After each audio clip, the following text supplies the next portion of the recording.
এক ছিল এক চতুর বানর আর এক লোভী কুমির। তারা থাকত এক নদীর ধারে। নদীর পাশে ছিল একটা বড় গাছ, আর সেই গাছেই থাকত বানরটি। গাছে ছিল অনেক মিষ্টি ফল।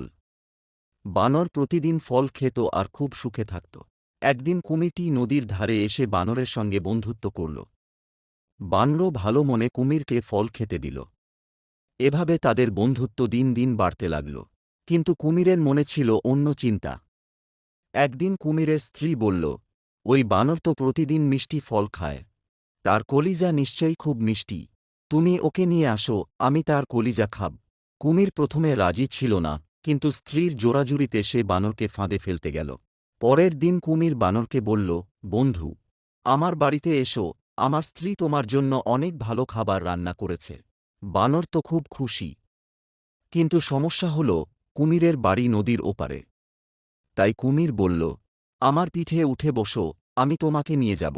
বানর কুমিরের পিঠে চড়ে নদীর মাঝখানে পৌঁছালে কুমির হঠাৎ সত্যি কথা বলে ফেলল।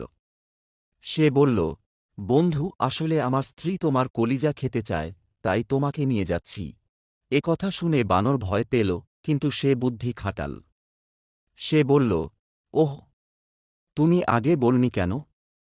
আমি তো আমার কলিজা গাছেই রেখে এসেছি। চলো ফিরে যাই, আমি সেটা নিয়ে আসি। বোকা কুমির বানরের কথা বিশ্বাস করে তাকে আবার গাছের কাছে নিয়ে এল। বানর সঙ্গে সঙ্গে গাছে উঠে গেল আর বলল, তুমি কত বোকা! কেউ কি নিজের কলিজা বাইরে রেখে আসে?